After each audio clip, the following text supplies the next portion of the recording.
Isang umaga sa isang mansyon sa Forbes Park, isang kasambahay ang hinahamak ng si dahil sa amoy.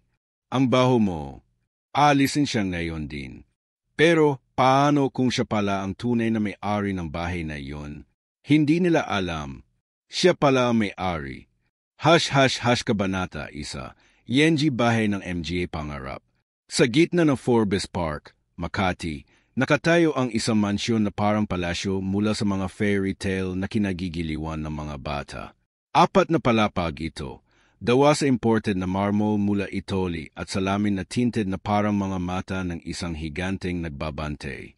Ang hardin sa harapan ay puno ng mga imported na rosas na dinala pa mula Netherlands tuwing buwan ng Pebrero. At sa gitna nito ay isang fountain na may estatwa ng isang babaeng nagbubuhos ng tubig mula sa isang bangang ginto. Sa gabi, ang buong bahay ay nagiging parang Christmas tree dahil sa mga ilaw na LED na nakaprograma sa iba't ibang kulay, pula, asul, berde, dilaw, na sumasabay sa tugtugan ng classical music na umalingaw-ngaw mula sa mga speaker na nakatago sa mga halaman. Ang pangalan ng may-ari, Enger Victor Lim, ang 38 anyos na CEO ng Lim Global Holdings, isang kumpanya na nagmamay-ari ng mga hotel sa Boracay, mall sa Cebu, at kahit isang maliit na isla sa Palawan na ginagawa niyang private resort. Tuwing umaga, darating siya sa kanyang Bentley Continental na kulay midnight blue na may plaka na Vlim 1. Ang kanyang asawa, si MRS Clarissa Lim, dating beauty queen na nanalo sa Binibining Pilipinas noong 2005, ay palaging nakatayo sa balkonehe ng second floor habang hawak ang kanyang Louis Vuitton na bag na nagkakahalaga ng $250,000. Ang kanilang 2 anak, si Victoria, 16 na anyos, na nag-aaral sa International School Manila, at si Vincent Jr., 12 anyos, na obsessed sa Fortnite, ay laging may sariling driver at bodyguard na naghihintay sa labas ng gate. Pero sa likod ng lahat ng karangyaan, may isang tao na hindi kailanman napapansin ng sinuman maliban sa mga kasambahay na katulad niya. Si 8 Rosa, 45 taong gulang, payat, morena, at may buhok na laging nakabunot sa simpleng ponytail. Ang kanyang uniform ay laging birding polo shirt na may logo na LIM Residence sa kaliwang dibdib at itim na palda na hanggang tuhod. Ang kanyang sapatos, isang pairs ng tsinelas na Havaianas na kulay itim na may butas na sa gilid, pero maingat niyang tinatakpan ng medyas para hindi mahalata. Tuwing umaga, siya ang unang bumabangon, 4:30, para maglinis ng buong bahay bago pa man magising ang pamilya Lim. Sa kusina, habang naghahanda siya ng agahan, scrambled eggs na may smoked salmon, toasted brioche na may avocado, at fresh orange juice na pinipiga mula sa mga dalanden na galing pa sa Valencia, ay naririnig niya ang mga bulong-bulungan ng ibang kasambahay. Si 8 Rosa talaga, parang robot. Walang reklamo. Kahit gaano kahirap ang trabaho, ngiti lang siya. Pero hindi nila alam na tuwing gabi, pagkatapos maglinis ng buong mansyon, ay may ginagawa si 8 Rosa na hindi nila inaasahan. Sa kanyang maliit na kwarto sa basement, na may sukat na 3x3 metro lamang, na may kama na gawa sa plywood at isang maliit na bintana na nakaharap sa garehe, ay may isang lumang kahon na gawa sa nara na nakatago sa ilalim ng kama. Tuwing 12:00 ng gabi, kapag sigurado na siyang natutulog na ang lahat, ay binubuksan niya ito. Sa loob ay may mga lumang dokumento, mga kontrata, mga titulo ng lupa, at isang maliit na susi na gawa sa purong ginto na may ukit na RL. Sa isang sulok ng kahon ay may isang larawan, si 8 Rosa noong bata pa siya, nakasuot ng toga, kasama ang kanyang ama na may hawak na martilyo ng hukom. Sa likod ng larawan ay may nakasulat, "Para sa aking anak na magiging mas matapang kaysa sa akin, Judge Roberto Lim, 1995. Isang araw, habang naglilinis si 8 Rosa ng sala, ay nakita niya si Victor na nakaupo sa kanyang paboritong sofa na gawa sa Italian leather. Hawak niya ang kanyang ipad at mukhang galit na galit. 8 Rosa, sigaw niya nang hindi man lang tumitingin. Bakit may alikabok pa dito sa mesa? Ilang beses ko nang sinabi sa iyo na linisin ito na maayos. Tumango lang si 8 Rosa. Umiti at sinimulang punasan ang mesa. Pero habang ginagawa niya ito, ay may nahulog mula sa bulsa ng kanyang apron, isang maliit na sobre na kulay cream na may tatak na Notary Public. Mabilis itong kinuha ni Victor. Ano to? Tanong niya habang binubuksan ito. Sa loob ay isang liham na nakasulat sa eleganteng sulat kamay. To whom it may concern, this is to certify that the property located at 123 Serenity Lane, Forbes Park, Makati City, is under the name of Rosa Lim Ong, with full ownership rights effective immediately upon presentation of this document. Biglang tumigil si Victor. Rosa Lim Ong, bulong niya sa sarili. Tiningnan niya si 8 Rosa na patuloy pa rin sa paglilinis, na para bang walang nangyari. Sa kanyang isipan, may kakaibang pakiramdam na nagsisimula ng mamuo, isang pakiramdam na parang may lihim na malaking lihim ang nakatago sa ilalim ng kanyang sariling bubong. Samantala, sa labas ng bintana, ay may isang lalaking nakatayo sa gate, nakasuit, may hawak na briefcase, at mukhang naghihintay. Sa kanyang bulsa ay may isang kopya ng parehong liham na hawak ni Victor. At sa kanyang pangalan ay nakasulat, Ati, Miguel Santos, Legal Counsel of Rosa Lim Ong. Habang tumutunog ang fountain sa hardin, at habang ang mga ilaw na mansyon ay nagsisimula ng mag-iba ng kulay, ay hindi pa rin alam ng sinuman, maliban kay 8 Rosa, na ang tunay na may-ari ng bahay na ito ay hindi ang si na nakaupo sa sofa, kundi ang kasambahay na kanilang hinahamak tuwing umaga. Kabanata 2, Yenji Kasambahay NAMEY Lihim. Sa ikalawang palapag na mansyon, kung saan matatagpuan ang silid-tulugan ng mga anak ni Victor, ay may isang maliit na kwarto na hindi kailanman binubuksan ng sinuman maliban kay 8 Rosa. Ito ang kanyang opisina sa loob ng bahay, hindi opisyal, syempre, pero doon niya ginagawa ang mga bagay na hindi inaasahan ng sinuman. Tuwing alas 5 ng umaga, bago pa man magising ang buong pamilya Lim, ay naroon na siya, nakaupo sa isang lumang upuan na gawa sa rattan na kinuha niya mula sa bodega noong unang taon niya sa trabaho. Sa harap niya ay isang lumang laptop na Lenovo na may sticker na Property of RL Holdings na bahagyang natanggal na ang sulat R. Ang screen nito ay puno ng mga spreadsheet, mga financial report, mga projection ng kita mula sa mga hotel sa Boracay at mga email na nakapangalan sa Rosa, Limong at Real Holdings, Comie. Isang umaga, habang naghahanda siya ng agahan, ay may dumating na package mula sa isang courier na naka-uniform ng LBC. Ma'am Rosa po, tanong ng lalaki na mukhang nahihiya dahil sa suot niyang uniforme na kasambahay. Para po kay Ma'am Rosa Lim Ong, mabilis na kinuha ni 8 Rosa ang package, ngumiti at naglagay ng tip na 500 sa bulsa ng courier. Salamat po, iha.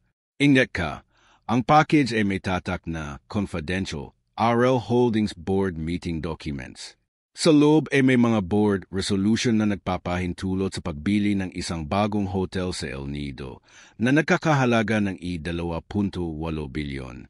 Sa ibaba ng dokumento ay may pirma niya, Rosa Lim Ong, chairperson ang person majority shareholder. Habang naglilinis siya ng sala, ay napansin niya si Victoria na nagpapakita ng kanyang bagong iPhone 16 na Pro Max sa kanyang kaibigan sa FaceTime. MG, Jero, ang bahay namin talaga ang pinakamalaki sa Forbes Park. Kahit yung kasambahay namin, parang robot. Walang reklamo. Pero grabe, ang pangit ng amoy niya kapag naglilinis. Tumawa ang kaibigan sa kabilang linya. Si 8 Rosa ay patuloy lang sa pagpupunas ng mesa, pero sa kanyang isipan ay may ngiti. Sa kanyang bulsa ay may isang maliit na bote ng perfume, Creed Aventus, na nagkakahalaga na 18,000 bawat 100 ml. Tuwing may bisita, ay ginagamit niya ito, pero kapag mag-isa siya sa trabaho, ay pinipili niyang gamitin ang murang sabon na Safeguard para mapanatili ang kanyang image. Sa kusina, habang naghihiwa siya ng mga prutas para sa fruit platter ng pamilya, ay may dumating na tawag sa kanyang lumang Nokia 3310, yung modelo na may snake game pa. Yes, Attorney Santos, sagot niya sa English na may American accent. The board has approved the acquisition. I'll sign the papers tonight. Make sure the funds are transferred by Friday. Sa kabilang linya ay naririnig ang boses ng kanyang abogado na nagsasabi, Yes, ma'am. Everything is in order. The Lim family still has no idea. Ngumiti si 8 Rosa. Not yet, but soon. Pagkatapos ng tawag, ay ibinalik niya ang cellphone sa bulsa ng kanyang apron at nagpatuloy sa paghihiwa ng mangga na parang walang nangyari. Isang hapon, habang naglalaba siya ng mga damit ng pamilya Lim sa laundry room, ay napansin niya si Vincent Jr. na naglalaro ng Roblox sa kanyang iPad. Ate Rosa, pwede mo ba akong tulungan sa homework ko? Tanong ng bata. Ngumiti si 8 Rosa at lumapit. Sa loob ng 1-0 minuto, ay natapos na niya ang buong problem set, mga calculus equations na para sa grade 7. Wow, 8 Rosa. Paano mo nalaman yan? Tanong ni Vincent Jr. na may paghanga. Basta, anak, may mga bagay na hindi mo kailangang malaman agad. Sagot niya habang nagpapatuloy sa paglalaba. Sa gabi, pagkatapos maglinis ng buong bahay, ay bumaba si 8 Rosa sa basement. Binuksan niya ang kanyang lumang kahon na Nara at kinuha ang isang lumang album. Sa loob ay may mga larawan niya noong 25 anyos pa siya. Nakashoot ng business suit, nakatayo sa harap ng RL Holdings building na may ribbon cutting ceremony. Sa likod ng isang larawan ay may nakasulat, To M.Y. Dearest Rosa, the future of RL Holdings is in your hands. Dead, 2005. Sa ibaba ng album ay may isang maliit na USB drive na may label na Victor Lim Evidence. Sa loob nito ay mga video, mga email, at mga bank statements na nagpapatunay na si Victor ay gumamit ng peking kasal para makuha ang kumpanya at ari-arian niya. Habang tinitingnan niya ang mga larawan, ay may kumatok sa pinto ng basement. 8 Rosa, boses ni Clarissa. Pwede bang maglinis ka ng guest room bukas? May bisita kami from Singapore. Opo, ma'am. Sagot ni 8 Rosa habang mabilis na isinara ang kahon. Pero bago siya umakyat, ay kinuha niya ang isang maliit na sobre mula sa kahon. Sa loob ay may isang business card na may nakasulat, Rosa Lim Ong, Chairperson, RL Holdings Inc., at isang maliit na note na sinulat niya sa sarili, One more month, then the truth will come out. Sa labas ng basement, habang naglalakad siya papunta sa kusina para maghanda ng midnight snack para kay Victor, na laging nagugutom kapag nag-overtime sa kanyang office, ay napansin niya ang isang bagong frame picture sa hallway, isang larawan ng pamilya Lim sa kanilang yacht sa Palawan. Sa likod ng larawan, na hindi nila alam, ay may nakasulat na maliit na sulat, Property of RL to be returned upon demand. At habang ang buong mansyon ay natutulog, si 8 Rosa ay nakaupo sa kanyang maliit na kwarto, nagbabasa na email mula sa kanyang secretary. Ma'am, the Singapore investors are ready to sign. They want to meet the real owner. Shall I schedule it for next week? Ngumiti siya at sumagot, Yes, but let them come here.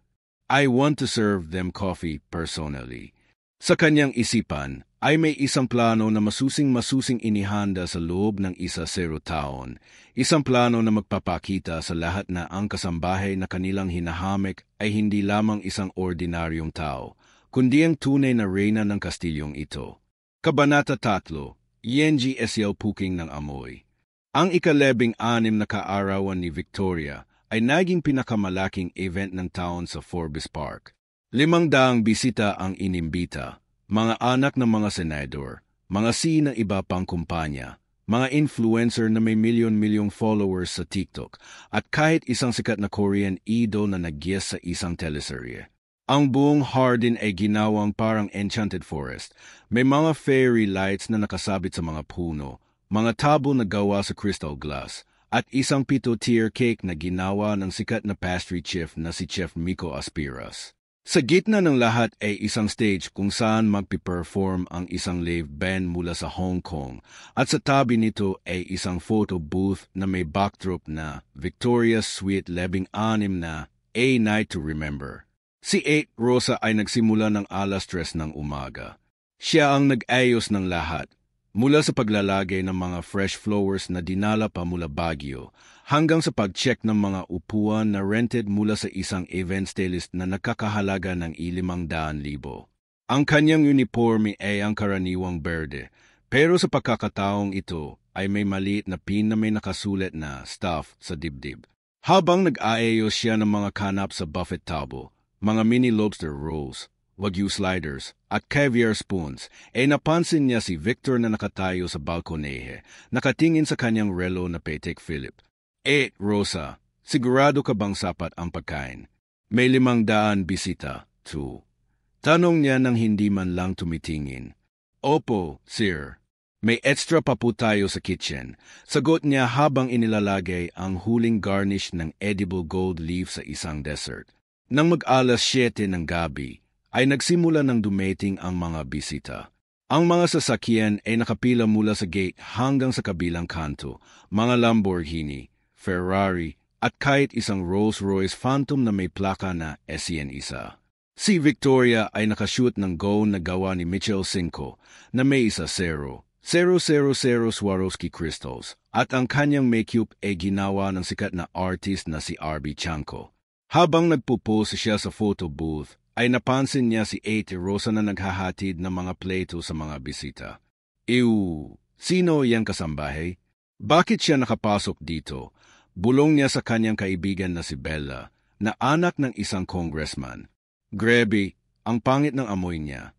Parang public market. Tumawa sila ng malakas. Habang naghahatid si 8 Rosa ng isang tray ng champagne flutes, ay napadpad siya sa grupo ni na Victoria. Hey, pwede mo ba akong bigyan ng isa? Tanong ni Bella. Kinuha niya ang isang baso, pero habang inaabot ito, ay may nahulog na maliit na butil ng caviar sa damit ni Victoria. 8 Rosa, ano ba ito? Sigaw ni Victoria. Pasensya na po, miss. Pupunasan ko po, sagot niya habang kinuha ang isang napkin. Pero habang ginagawa niya ito, ay napansin ni Bella ang amoy ng kanyang kamay. Grabe, ang baho. Ano yang sabon mo? Parang daw ni na-expired. Tumawa ang buong grupo. Biglang lumapit si Victor, na nakashoot ng tuxedo na gawa ni Francis Libiran. Ano tumingay dito? Tanong niya. Daddy, si 8 Rosa. Nahulog niya tong caviar sa gown ko, tapos ang baho niya, reklamo ni Victoria. Tiningnan ni Victor si 8 Rosa mula ulo hanggang paa. 8 Rosa, ilang beses ko nang sinabi sa iyo na magpalit ng sabon. Hindi ka pwedeng magtrabaho dito na ganyan ang amoy mo. Sigaw niya ng malakas na narinig ng mga bisita sa paligid. Napatingin ang lahat, mga cellphone ay naka-video, mga mata ay nakatutok. Si 8 Rosa ay yumuko lang, ngumiti at sinabi, Pasensya na po, sir. Upunta po ako sa likod, pero habang papunta siya sa service door, ay narinig niya ang mga bulong-bulungan. Grabe, ang rude ng si. Pero tama naman, ang baho talaga. Kawawa naman yung kasambahay. Sa likod ng pinto, ay may isang maliit na kwarto para sa staff. Doon siya umupo. Kinuha ang kanyang lumang cellphone at nag-type ng isang message. Attorney Santos, simulan na ang phase 2. Bukas na lang. Sa labas, ang party ay nagpapatuloy. Si Victor ay nag-speak sa stage. Sa aking anak na si Victoria, ang hinaharap ng Lim family. At sa lahat ng bisita, salamat sa pagdalo sa aming tahanan, palakpakan. Pero habang nagsasalita siya, ay may isang bisita na lumapit kay Clarissa. MRS Lim, may nakita akong kakaiba sa inyong kasambahay. May hawak siyang susi na parang golden key. Tiningnan ni Clarissa ang direksyon ng service door, pero wala na si 8 Rosa. Sa basement, habang naghihintay si 8 Rosa, ay binuksan niya ang kanyang kahon na Nara. Sa loob ay may isang maliit na remote control. Inindot niya ang isang button. Biglang nawala ang mga ilaw sa hardin. Ano to? Sigaw ng mga bisita. At katapos ng 10 segundo, ay bumalik ang mga ilaw. Pero sa screen ng stage ay may lumitaw na isang video. Si 8 Rosa noong 25 anyos, nakatayo sa harap ng RL Holdings building na may text na "The real owner of this house is coming." Napatingin si Victor sa screen at biglang nawala ang video.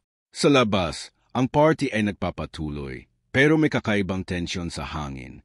Si 8 Rosa ay nakatayo sa likod ng pinto, hawak ang kanyang golden key at ngumiti. Bukas malalaman niyo kung sino talaga ako. Kabanata 4, Yenji Lihim Ene Katotohanan. Kinabukasan pagkatapos ng malaking party, ang mansyon ay parang nasa gitna ng bagyo. Tahimik sa labas, pero puno ng tensyon sa loob. Ang mga bisita ay umuwi na, pero ang mga bulong-bulungan ay hindi nawala. Sa social media, ang hashtag #4BizParkDrama ay umakyat sa top trending sa X, dating Twitter, na may mga video clips ng sandali nang biglang nawala ang ilaw at lumitaw ang misteryosong video sa screen. Sino yung babaeng naka-business suit sa video? Arang kamukha ni 8 Rosa noong bata pa. Komento ng isang influencer na nakadalo. Sa loob ng bahay, si Victor ay nakaupo sa kanyang home office na may sukat na parang maliit na conference room. May 85-inch T, leather swivel chair, at isang maliit na bar na puno ng makalan 18. Hawak niya ang kanyang iPad, nagbabrowse ng mga comments, at galit na galit. Clarissa, tawagin mo si 8 Rosa dito ngayon din. Sigaw niya sa kanyang asawa na nasa kabilang kwarto, nagpapahinga matapos ang magdamag na party. Si Clarissa, na nakashoot pa rin ng silk robe na gawa ni Stella McCartney, ay tumakbo papunta sa basement. 8 Rosa, Sir Victor is calling you, pero walang sumagot. Binuksan niya ang pinto na maliit na kwarto. Wala si 8 Rosa. Sa kama ay may nakatiklop na uniform na berde at sa ibabaw nito ay isang sober na kulay cream na may tatak na RL Holdings, Urgent. Sa loob ay isang liham. Anger. Victor Lim, simulang gayon, ipatutupad ko na ang clause 7 ng aming kontrata. Ang lahat ng ari-arian na nasa ilalim ng Lim Global Holdings ay babalik sa tunay na may-ari nito. Rosa Lim Ong, Chairperson. Biglang tumakbo si Clarissa papunta sa office ni Victor. Victor, basahin mo to. Inabot niya ang sobra. Binasa ni Victor ang liham at biglang namutla. Rosa, Lim Ong, bulong niya. Sa kanyang isipan, ay naalala niya ang isang pangyayari 15 taon na ang nakalipas, noong siya pa ay isang estigyaryo sa RL Construction, at si Rosa ay ang anak na may-ari na si Judge Roberto Lim. Noong 2010, siya ay naging sekretaryo ni Rosa at sa loob ng 2 taon ay naging malapit sila. Pero hindi niya alam na ang kanilang kasal sa isang maliit na simbahan sa Quezon City ay peking-peking. Ginawa niya ito para makuha ang kapangyarihan sa kumpanya. Sa basement, si 8 Rosa o si Rosa Lim Ong ay nakatayo sa harap ng isang lumang salamin na may crack sa gilid. Hawak niya ang kanyang golden key at binubuksan ang isang secret compartment sa ilalim ng kama. Sa loob ay isang maliit na safe na may combination lock. Inaikot niya ang dial, 1-5-5-08 ang kaarawan ng kanyang ama, at bumukas ito. Sa loob ay may mga dokumento na nagpapatunay ng lahat. Ang tunay na marriage contract na fake, ang bank statements na nagpapakita na si Victor ay naglipat ng ₱1.2 bilyon sa kanyang personal account, at isang video recording ng kanilang kasal na may voice-over na nagsasabi, "This is a simulation for legal purposes only." Habang binabasa niya ang mga dokumento, ay may flashback si Rosa sa nakaraan. Noong 2010, siya ay 30 anyos, bagong graduate ng MBA sa Wharton School of Business sa Pennsylvania. Ang kanyang ama, si Judge Roberto Lim, ay namatay sa heart attack at iniwan sa kanya ang buong RL Holdings na noon ay nakakahalaga ng ₱800 milyon. Si Victor, na noon ay 23 anyos, ay naging malapit sa kanya. "Rosa, ikaw ang pinakamatalino kong nakilala. Tayo na lang magsama," sabi niya isang gabi sa isang dinner sa Manila Peninsula. Pero sa likod ng kanyang ngiti ay may plano, gamitin ang kanyang posisyon para makuha ang kumpanya. Sa flashback, makikita si Rosa na pumirma sa isang kontrata na prenuptial agreement na hindi niya binasa ng mabuti. Sa loob nito ay may clause 7. In case of fraud or misrepresentation, all assets will revert to the original owner within 15 years of discovery. Si Victor ay naglagay ng peking pirma ng notary public at sa loob ng isang taon ay nakuha niya ang control ng board. Si Rosa, na noon ay buntis sa kanilang unang anak na hindi niya alam na nalaglag dahil sa stress, ay biglang nawala sa publiko. Pero hindi siya sumuko. Sa halip ay nagpanggap siyang ordinaryong kasambahay at pumasok sa sarili niyang bahay bilang 8 Rosa para obserbahan si Victor at mangolekta ng ebidensya. Bumalik sa kasalukuyan, si Rosa ay nakatayo sa harap ng salamin at nagbihis. Inalis niya ang kanyang uniform at isinuot ang isang tailor-made na pantsuit na gawa sa Italian wool na may kulay navy blue. Sa kanyang lig ay isang necklace na may pendant na RL na gawa sa diamonds. Binuksan niya ang kanyang lumang laptop at nag-type ng isang email sa kanyang secretary. Prepare the press release. Tomorrow, 1:00 AM. Venue, the mansion. Pagkatapos, tumawag siya sa kanyang abogado. Attorney Santos, dalhin mo na ang lahat ng original documents. Oras na. Sa itaas, si Victor ay nagtawag ng emergency family meeting sa dining room. Clarissa, Victoria, Vincent, may problema tayo.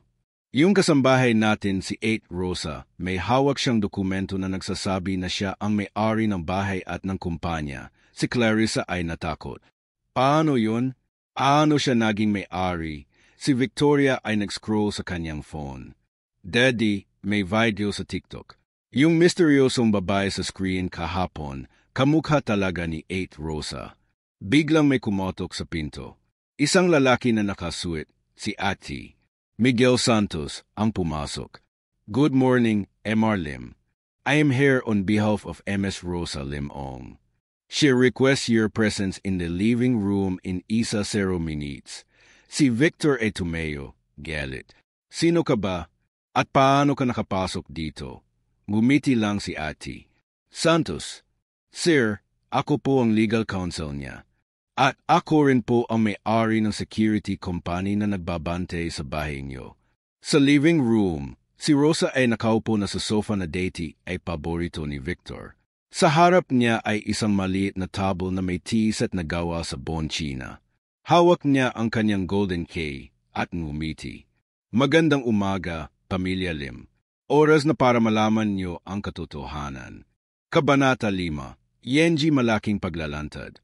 Sa living room ng mansyon, na dating puno ng tawa at musika tuwing may party, ay ngayon ay parang courtroom na puno ng tensyon. Ang mga upuan na gawa sa Italian leather ay nakaayos sa isang bilog na parang isang tribunal. Sa gitna ay si Rosa Lim Ong, hindi na 8 Rosa. Nakashoot ng navy blue pantsuit na may pin na RL sa lapel at hawak ang isang leather folder na kulay itim. Sa kanyang harapan ay nakaupo ang buong pamilya Lim. Si Victor na nakatayo pa rin, galit na galit. Si Clarissa na nakahawak sa kanyang dibdib, parang hindi makahinga. Si Victoria na nakatitig sa kanyang cellphone, naghihintay ng update sa social media. At si Vincent Jr. na nakatago sa likod ng kanyang ina, natatakot. Umupo ka, Victor, sabi ni Rosa sa malamig pero matatag na boses. Oras na para mag-usap tayo ng harapan. Si Victor ay tumingin sa kanya na parang hindi makapaniwala. Sino ka ba talaga? At paano ka nakakuha ng ganitong karapatan sa bahay ko? Tanong niya habang umupo, pero ang kanyang kamay ay nanginginig. Binuksan ni Rosa ang folder at inilabas ang isang bundle ng dokumento, mga original na titulo ng lupa, mga stock certificates, at isang USB drive na may label na evidence. Una sa lahat, simula ni Rosa, hindi ito ang bahay mo. Ito ang bahay ko. At hindi lang ito, ang buong Lim Global Holdings, ang mga hotel sa Boracay, ang mall sa Cebu, ang isla sa Palawan, lahat yan ay akin. Biglang tumayo si Victor. Impossible. Ako ang nagpatayo niyan. Ako ang pero si Ati.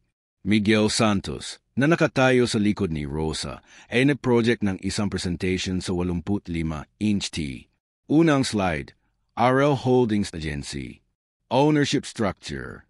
Sa gitna ay isang P-chart, 68% na kulay berde na may label na Rosa Lim Ong at 32% na kulay pula na may label na Victor L.I.M. Nominal.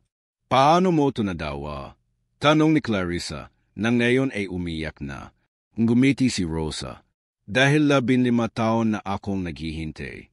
At 10 taon na akong nagtatrabaho dito bilang kasambahay mo. Biglang tumahimik ang buong kwarto. Si Victoria ay napatingin kay Rosa. Rosa, ikaw yung babae sa video kahapon. Tanong niya. Anak, ako yun. At marami pa akong sasabihin. Binuksan ni Rosa ang USB drive at nagplay ng isang video. Sa screen ay lumitaw ang isang batang Rosa, 25 anyos, nakatayo sa harap ng RL Holdings building noong 2010. This is Rosa Lim Ong, taking over as chairperson after the passing of MY father, Judge Roberto Lim. Pagkatapos ay lumitaw ang isang clip ng kasal nila ni Victor sa isang maliit na simbahan. Pero sa dulo ng video ay may voice over. This marriage was a simulation for legal documentation only. Any transfer of assets without consent is null and void. Si Victor ay namutla. Paano mo nalaman to? Dahil ako mismo ang nagplano nito, sagot ni Rosa. Noong 2010, naging malapit tayo, Victor. Pero hindi mo alam na may clause 7 sa prenuptial agreement na hindi mo binasa ng mabuti. At noong nalaman kong niloloko mo ako, na ginamit mo ang peking kasal para makuha ang kumpanya, ay nagpanggap akong nawala. Pero hindi ako nawala. Pumasok ako dito bilang 8 Rosa para obserbahan ka, para mangolekta ng ebidensya, at para turuan kang maging tao. Biglang tumayo si Victor at sinubukang kunin ang remote. Hindi totoo, Eking ebidensya yan, pero si Ati. Santos ay naglabas ng isang envelope. Sir, may court order na po ito. Effective immediately, all assets are frozen. At may warrant of arrest para sa iyo for fraud, estafa, at forgery. Sa labas ay naririnig ang sirena ng pulis. Umasok ang 2 pulis na may hawak na warrant. Si Clarissa ay umiyak ng malakas. Victor, ano to? Ano mo nagawa to sa akin? Sa mga anak natin, si Victoria ay tumakbo papunta kay Rosa. 8 Rosa, bakit mo ginawa to? Tanong niya habang umiyak. Ngumiti si Rosa at hinawakan ang balikat niya. Hindi ko ginawa to para saktan kayo, Victoria. Ginawa ko to para turuan ang tatay mo na hindi lahat ng bagay ay nakukuha sa pandaraya. At para ipakita sa iyo na kahit kasambahay lang ang tingin niyo sa akin, may halaga pa rin ako. Biglang may sorpresa. Si Rosa ay naglabas ng isang maliit na kahon. Pero hindi kita papalayasin, Victor. At hindi ko rin gusto na makulong ka. Binuksan niya ang kahon, sa loob ay isang kontrata. 1 taon. Magtatrabaho ka rito bilang kasambahay ko. Sa perehong sweldo na binabayad mo kay 8 Rosa. Sa perehong kwarto sa basement. At sa perehong uniform, si Victor ay natulala. At kapag natapos mo yon, ibabalik ko sa iyo ang 32% ng shares. Pero kung hindi, mawawala sa iyo ang lahat. Si Vincent Jr. ay lumapit kay Rosa. 8 Rosa, magiging kasambahay din ba ako? Ngumiti si Rosa. Hindi, anak. Mag-aral ka pa rin. Pero turuan kitang maglinis ng bahay para malaman mo ang halaga ng trabaho. Biglang pumasok ang mga pulis at hinawakan si Victor. Mr. Lim, you're under arrest. Pero si Rosa ay nagtaas ng kamay. Hindi muna. May 1 taon siyang kontrata sa akin. Sa labas, ang mga kapitbahay ay nagtitipon-tipon, nagvi-video. Ang #kasambahay hero ay umekyat sa #isa trending nationwide. Sa loob, si Rosa ay nakatayo sa gitna ng living room, hawak ang kanyang golden key. Simulang gayon, ako ang magiging tunay na may-ari at guro niyo. Kabanata 6, ENG Aral ATENG pang-akit essay susunod. Isang buwan na ang nakalipas mula sa malaking paglalantad at ang mansyon sa Forbes Park ay parang ibang-iba na. Ang mga fairy lights na dating nakasabit sa hardin ay pinalitan ng simpleng solar lamps na binili sa Ace Hardware. Ang pito-tier cake ay wala na. Sa halip ay may maliit na mesa na may puto at kutsinta na gawa ni Rosa mismo. Ang mga upuan na gawa sa crystal glass ay ibinenta na sa isang auction house sa Makati at ang pera ay ipinangtulong sa isang orphanage sa Tondo. Sa gitna ng living room ay may bagong scene na gawa sa kahoy na Nara, bahay ng pag-asa, walang mayaman, walang mahirap, trabaho lang ang makakaiba. Si Victor na dating anger. Victor Lim, CEO ng Lim Global Holdings, ay ngayon nagtatrabaho bilang Kuya Vic, ang bagong kasambahay ng bahay. Ang kanyang uniform ay ang dating birthday ni 8 Rosa, na ngayon ay medyo maluwag sa kanya dahil sa pagbawas ng timbang mula sa stress. Tuwing alas 4 ng umaga, siya na ang gumigising para maglinis ng buong bahay, mula sa pagwawalis ng marmol na sahig hanggang sa pagpupunas ng mga bintana na tinted. Ang kanyang Bentley ay ibinenta na at ang plaka na Vlim 1 ay pinalitan ng Pag-asa 1 sa isang lumang Toyota Innova na ginagamit ni Rosa para sa mga meeting. Isang umaga, habang naglilinis si Victor ng kusina, ay napansin niya si Rosa na nakaupo sa dining table, nagbabasa ng newspaper. Rosa, pwede ba akong magtanong? Tanong niya habang hinuhugasan ang mga plato. Ngumiti si Rosa. Naman, Vic. Ano yun? Bakit mo ginawa to? Bakit hindi mo na lang ako ipinakulong? Sagot ni Rosa. Dahil hindi ko gusto ang ganti, Vic. Gusto ko ang pagbabago. At sa loob ng isang taon, gusto ko makita kung kaya mong maging tao na may pusong tunay. Sa ikalawang buwan, si Victor ay nagtuturo na rin kay Vincent Jr. kung paano maglaban ng damit gamit ang kamay, walang washing machine. Anak, tingnan mo, to. Kailangan mong kuskusin ng maigi para mawala ang mansa. Si Vincent Jr., na dating obsessed sa Fortnite, ay ngayon ay natututo ng maglinis ng banyo at magluto ng adobo. Si Victoria naman ay nagvo-volunteer sa orphanage tuwing Sabado at nagpo-post sa TikTok ng kanyang Kasambahay Challenge na umabot na sa 5 million views. Guys, hindi madali maging kasambahay. Pero sobrang fulfilling kapag nakikita mo ang ngiti ng mga bata. Si Clarissa, na dating beauty queen, ay ngayon ay nag-aaral ng online course sa entrepreneurship. Rosa, salamat sa iyo. Kung hindi dahil sa iyo, hindi ko malalaman na kaya ko palang magsimula ng sariling negosyo. Ang kanyang unang project, isang food cart na nagbibenta ng homemade kakanin sa harap ng mansyon tuwing weekend. Ang kita ay ipinapamigay sa mga kasambahay sa Forbes Park na walang sahod sa araw ng linggo. Isang gabi, habang nagdi-dinner ang buong pamilya, ngayon ay simple lang na sinigang na baboy at kanin, ay nakuwento si Rosa tungkol sa kanyang ama. Si Judge Roberto Lim, siya ang nagturo sa akin na ang hustisya ay hindi laging nasa korte. Minsan, nasa puso. Si Victor ay yumuko. Rosa, pasensya na. Hindi ko alam kung gaano kasakit ang ginawa ko. Ngumiti si Rosa. Alam ko na yon, Vic. At alam ko rin na magbabago ka.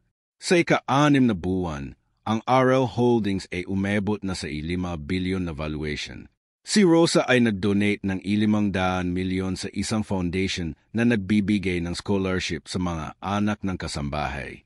Sa board meeting, si Victor ay inimbitahan bilang special guest. Ma'am Rosa, pwede ba akong magsalita? Tanong niya. Naman, gusto ko lang magpasalamat. Dahil sa iyo, natutunan ko na ang tunay na yaman ay hindi pera, kundi respeto. Sa ika-9 na buwan, si Victor ay naglinis ng buong bahay ng walang tulong, mula sa basement hanggang sa rooftop. Sa dulo ng araw, ay may sorpresa si Rosa, isang bagong kontrata. Vic, natapos mo na ang isang taon, pero may bonus. Binuksan niya ang envelope, sa loob ay 35% ng shares ng RL Holdings. Bakit 35%? Tanong ni Victor.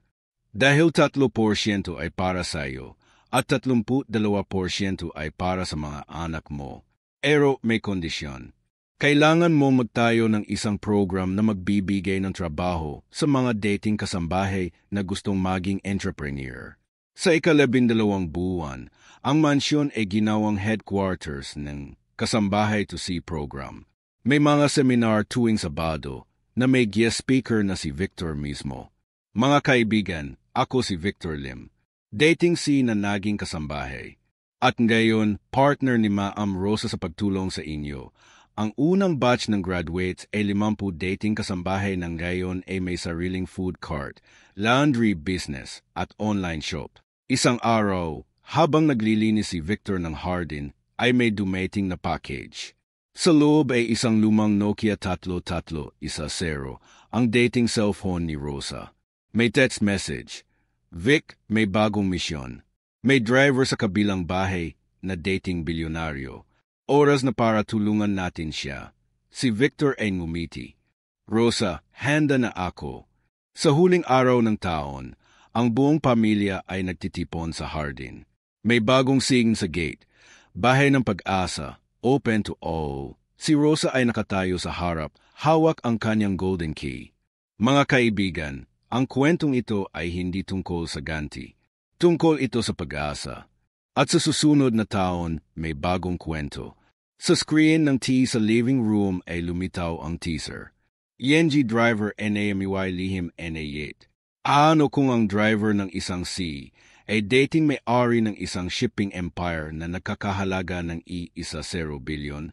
At paano kung siya rin ang nagmamaneho ng yacht na nakita niyo sa Boracay?